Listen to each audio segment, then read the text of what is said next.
Bom dia a todos! Graça e paz do Senhor Jesus seja com todos nós. Uma ótima terça-feira para todos. Hoje é dia 3 de maio de 2022. Seja muito bem-vindo ao nosso devocional de hoje. E hoje vamos iniciar um novo livro, né? Aliás, hoje vamos iniciar uma carta, a carta de Paulo, a segunda carta de Paulo aos Coríntios.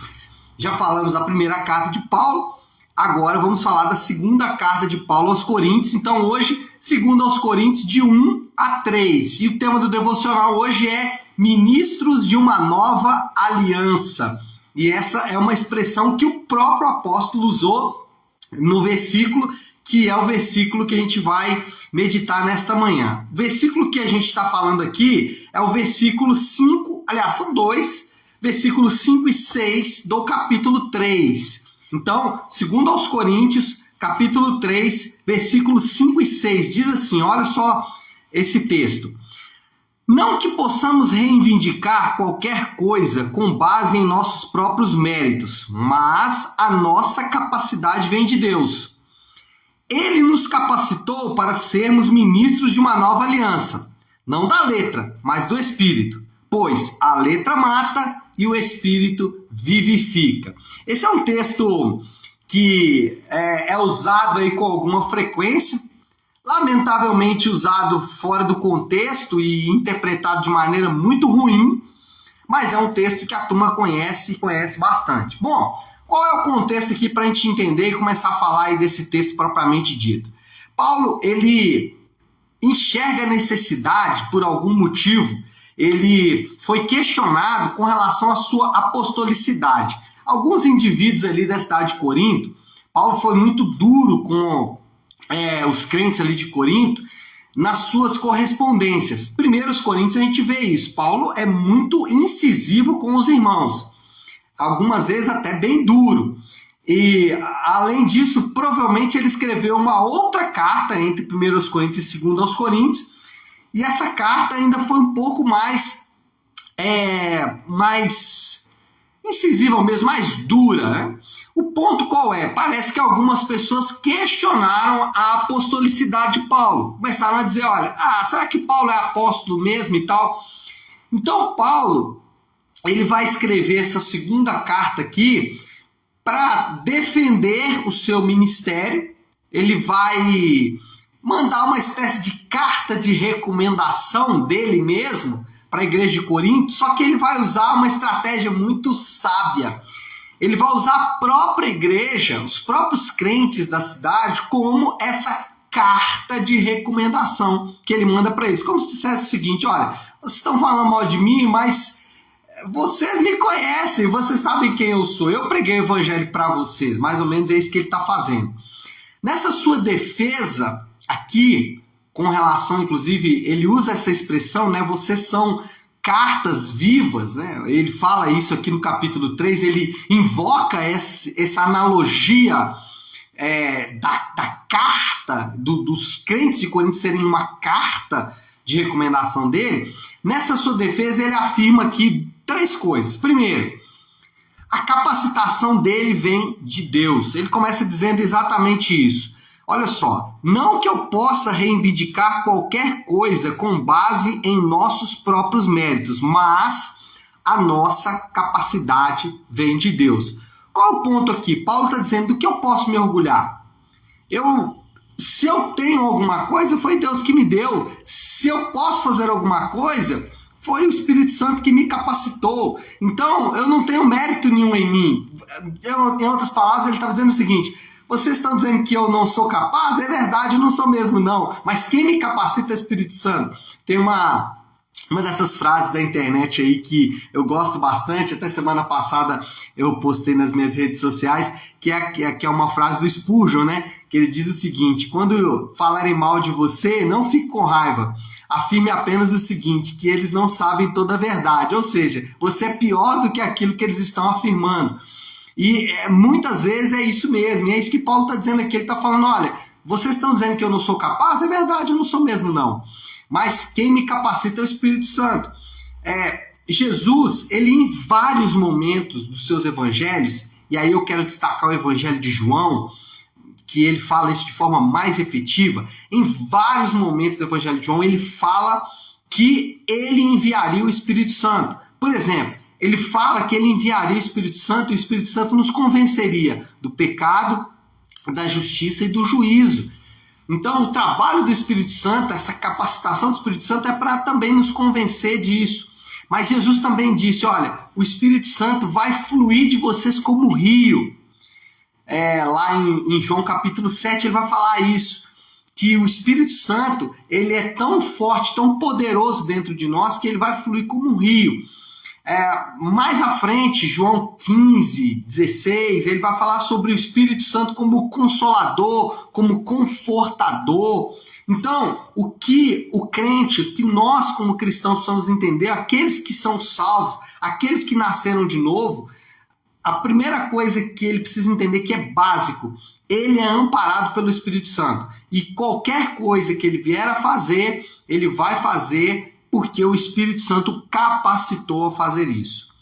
Nesse caso aqui de Paulo, ele fala que essa capacitação ela tem um propósito. Olha só o que Paulo continua dizendo aqui no versículo. Ele fala, a capacidade vem de Deus, mas ele não fala que essa capacidade é para fazer o que quiser. Ele diz assim, ele nos capacitou para sermos ministros de uma nova aliança. Não da letra, mas do Espírito. Então, a ação de Deus na vida de Paulo, ela tinha um propósito específico. A ação de Deus na vida do apóstolo era para que ele fosse capacitado como ministro da nova aliança. Quando Jesus veio à Terra, Jesus não veio à Terra para fazer demonstrações de poder. Quando Jesus veio à Terra, ele não veio para poder ajudar os pobres que estavam vivendo ali naquele período. Ele veio para salvar aquele que estava perdido. Esse era o objetivo de Jesus. Jesus veio com um propósito definido. Eu vim aqui para morrer na cruz para salvar pecadores perdidos. Então, o que nós aprendemos aqui nessa segunda expressão de Paulo, primeiro, nós somos capacitados pelo Espírito Santo para quê? Todo crente, ele tem um propósito definido. As Escrituras dizem que o nosso propósito já está definido. E aí não importa se você é um profissional liberal, não importa se você é empregado de uma empresa, não importa se você é empreendedor, empresário, não importa se você é um ministro do Evangelho, se você trabalha em tempo integral com o ministério, não importa. Qualquer crente já tem o seu propósito definido. Uma vez que você nasceu de novo, você já recebe um novo propósito. O propósito de todo crente é servir. O crente, ele já está, ou ele já, a partir do momento que ele nasce de novo, ele já recebe esse propósito, que é servir. Servir quem?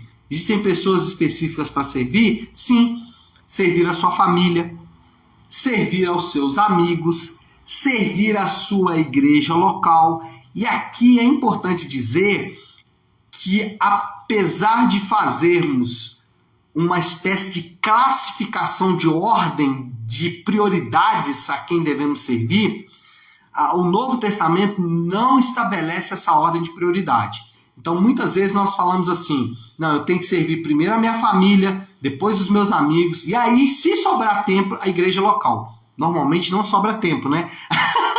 Normalmente não sobra tempo. Não existe essa classificação. A Bíblia, ela ordena os crentes servirem esses grupos de pessoas em todo o tempo. Então, não podemos priorizar um grupo em detrimento do outro, como se houvesse uma classificação de prioridade. Não é assim que a Bíblia trata a questão. Porque, em alguns momentos, a prioridade é a família, mas em outros momentos a prioridade é a igreja local. Então, é importante entender que nós, todos os crentes, eles têm um propósito definido, servir. E esse propósito, ele tem que ser feito em todo o tempo para 3 grupos de pessoas. Sua família, seus amigos e a igreja local. Pastor, todo mundo que eu conheço. Bom, basicamente é isso aí. Basicamente é isso aí. A terceira afirmação que Paulo faz aqui, primeira afirmação, a capacidade vem do Espírito Santo. Segunda afirmação, nós somos capacitados com um propósito. Terceira afirmação, a letra mata, a lei mata, a letra mata, mas o Espírito vivifica. A afirmação de Paulo, nesse caso, ela é um golpe definitivo na religiosidade. O que Paulo faz aqui é o tiro de misericórdia contra toda a religiosidade. Nós sabemos que Jesus ele foi profundamente crítico com os religiosos da sua época. O problema é que nós definimos ou tentamos trazer essa figura do religioso para os nossos dias de forma errada. Eu me lembro de uma oportunidade onde o pastor ele estava apresentando ali um texto bíblico para o irmão, corrigindo o irmão sobre uma conduta equivocada daquele irmão. E aí o pastor abriu a Bíblia, mostrou vários textos, e aí por fim aquele irmão, já convencido pela palavra de Deus, mas ainda querendo se manter apegado ao pecado, disse para o pastor o seguinte: pastor, o senhor é muito fariseu. Por quê? Porque aquele irmão estava entendendo de maneira errada o grupo dos fariseus. O grupo dos fariseus não eram aqueles que se apegavam à palavra, ainda que eles fossem muito apegados à palavra, mas ser fariseu não é quando você é apegado à palavra e tenta viver a sua vida, os seus comportamentos, a sua conduta baseado na palavra. Fariseu é aquele que tenta obter a sua salvação por causa desta obediência. É mais ou menos o que Paulo falou aqui.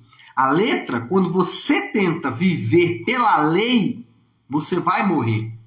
A única forma de você ser vivificado é quando você entende que a lei para você é uma forma de viver, não uma forma de ser salvo. Então, Paulo aqui, ele dilui completamente a questão da salvação pelas obras.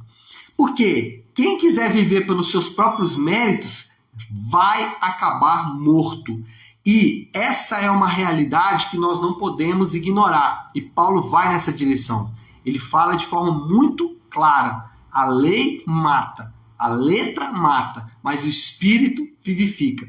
Outra confusão nesse texto é achar que a letra mata é aqueles indivíduos que estudam muito a palavra de Deus e aí eles ficam áridos. Mas o texto não está falando disso. O texto está falando exatamente o contrário. Está falando de pessoas que confiam e que são críticos com outras pessoas porque estão confiando nos seus próprios méritos. Confiar na sua própria capacidade para a sua salvação, ela vai levar você para a morte e morte espiritual. Então, Paulo definitivamente destrói completamente aqui a questão da salvação pelas obras. E isso é muito sério, porque é uma tendência natural nossa nos apoiarmos naquilo que sabemos, naquilo que fazemos e naquilo que somos, como se isso fosse o que nos garantisse a salvação. Lembre-se, Paulo disse: a minha capacidade vem de Deus. Quando entendemos que a nossa capacidade vem de Deus, de fato nos tornamos muito, muito graciosos. Bom, moral da história, resumo aqui para orarmos. Jesus instituiu uma nova aliança no seu sangue. Essa nova aliança nos capacita a viver a sua vontade. É basicamente o que Paulo está dizendo aqui. Nós temos uma nova aliança agora. Essa nova aliança é baseada no sangue de Jesus, no sacrifício de Cristo na cruz. E essa nova aliança nos capacita então a viver a vontade de Deus. Só podemos viver a vontade de Deus quando estamos apoiados nesta verdade, nesta afirmação, a afirmação de que o sacrifício de Cristo é o que nos capacita a sermos ministros da nova aliança. O que é o ministro da nova aliança? Aquele que serve aos seus familiares, serve aos seus amigos e serve à sua igreja local, não estabelecendo aqui uma ordem, mas dizendo que são os grupos de pessoas que nós temos que servir. Qual é o desafio? A aplicação final aqui desse texto. O desafio é viver de acordo com a capacitação do Espírito Santo. Esse é o desafio. Por quê? Porque de tempos em tempos vamos tentar viver de acordo com a nossa capacidade, ou de acordo com a nossa própria capacidade. E isso de fato constitui um problema. Um problema, primeiro, do ponto de vista prático, porque quando buscamos viver de acordo com a nossa capacidade, vamos bater em uma parede muito grande, muito pesada, muito robusta, porque vamos perceber que não conseguimos. E o pior pesadelo para um fariseu, para um religioso, aquele que tenta viver ou tenta se justificar pelas suas próprias obras, o grande pesadelo desse tipo de indivíduo é quando ele se vê caindo em seus próprios pecados. A queda para ele é muito mais profunda do que para aquele que vive pela graça. Aquele que vive pela graça, ele sabe que ele não deve cair, mas que ele certamente vai cair, mas que a capacitação do Espírito Santo virá sobre a vida dele. Então, o nosso desafio é exatamente esse, viver a justificação pela fé, e esse é o nosso desafio aqui nesta manhã. Tá certo, meu povo? Vamos orar, vamos colocar tudo isso aí diante de Deus. Se você puder, então, pare aí um instante aquilo que você está fazendo e vamos juntos buscar a Deus em oração. Querido Deus, Pai de graça, Deus de amor e misericórdia, é diante do Senhor que nos colocamos nesta manhã, agradecendo ao Senhor pela grande obra do Senhor em nossas vidas, que nos capacita, através do Espírito Santo, a sermos ministros da nova aliança. Obrigado, porque além de nos salvar, o Senhor nos capacitou para também, Senhor Deus, continuar servindo aos nossos irmãos. Servir é uma responsabilidade, mas também é um privilégio. E que nós possamos entender isso. Nosso propósito já está definido, nosso propósito já foi decretado e nós queremos viver de acordo com esse propósito. Sabemos que só podemos fazer isso porque a tua graça nos alcançou, o teu amor nos alcançou. Sem ele não poderíamos fazer isso. E por causa dele nós fazemos isso e fazemos isso para a tua glória e para a tua honra. Oramos pedindo que o Senhor nos ajude a viver de acordo com a tua vontade em todo o tempo. Que não nos apeguemos à lei, não nos apeguemos a nossos próprios méritos, mas que fiquemos firmes na confiança que temos e que o Espírito do Senhor nos capacita em todo o tempo. Assim oramos e oramos em nome de Jesus. Amém, amém e amém. Amém, meu povo? Bom, então é isso. Nós vamos ficando por aqui. Que Deus te abençoe. Uma ótima terça-feira para todos. Fiquem com Deus.